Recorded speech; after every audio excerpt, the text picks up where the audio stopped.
Hello, my name is Derek Dustin, Clinical Director of Outpatient Services with Charlotte Behavioral Healthcare.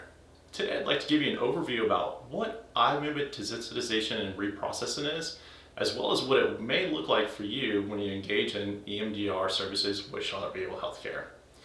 A brief overview about EMDR processing is that at times in our life, we all experience different experiences that change our perspective on reality. We all experience sometime in our life what we call as big T's and little t's.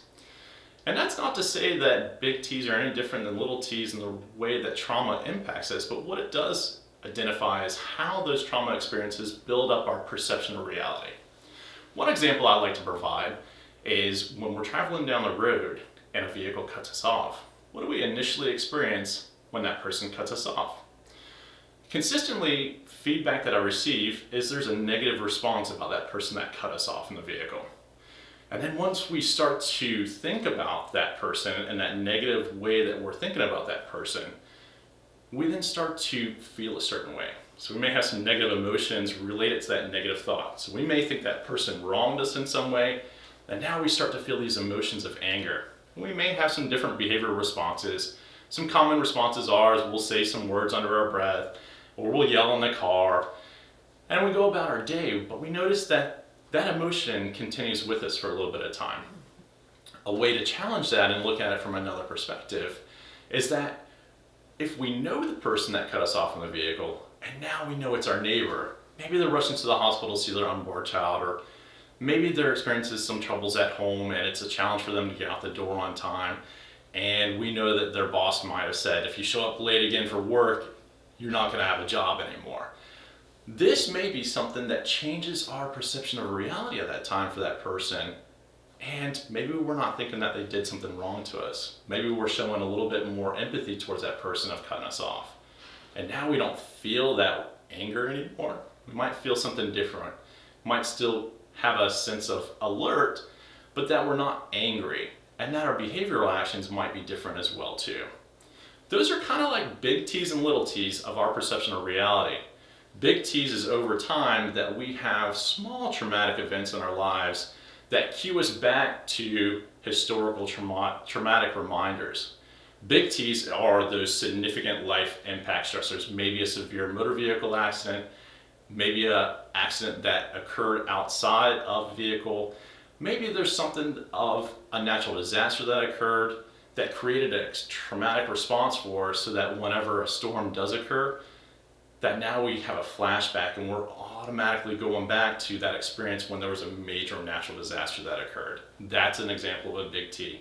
An example of a little t would be something to where maybe we're sitting in class and we're reading out loud and we have maybe a different tone of voice to us or an accent to us, and kids are making fun of us in the background.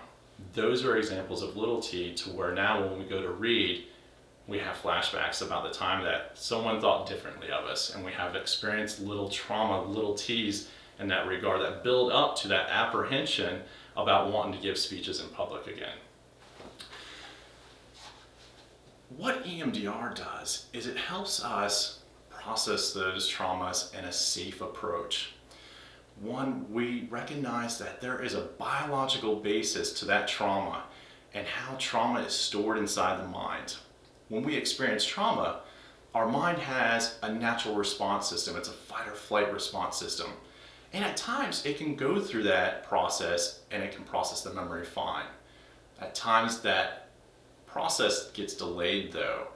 And when we experience a trauma reminder, it brings us right back to that fight or flight response and that memory.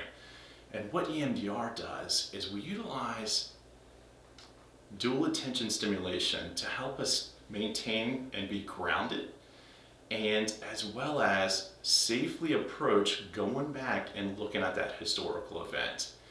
And what we do is, as we're processing that memory, we have what is a neurological linkage to help close that loop in the process in the fight or flight. And it helps to apply a cognitive shift there So now, whereas we might have had a negative perspective about that traumatic memory that related to us, we now move towards a positive shift in that perspective on that traumatic memory.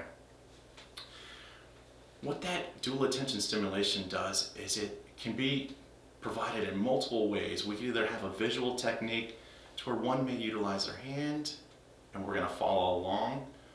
We have a light kit, we have pulsators, and we have audio so that we can apply different ways of delivering that dual attention stimulation.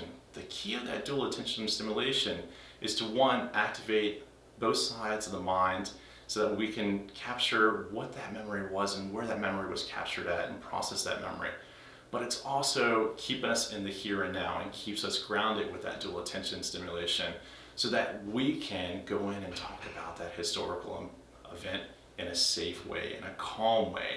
And we're processing that historical event in about 30-second sessions so that we're going through multiple dual attention stimulations to then go in and process that memory in about 30 seconds of bilateral stimulation that we process with that memory.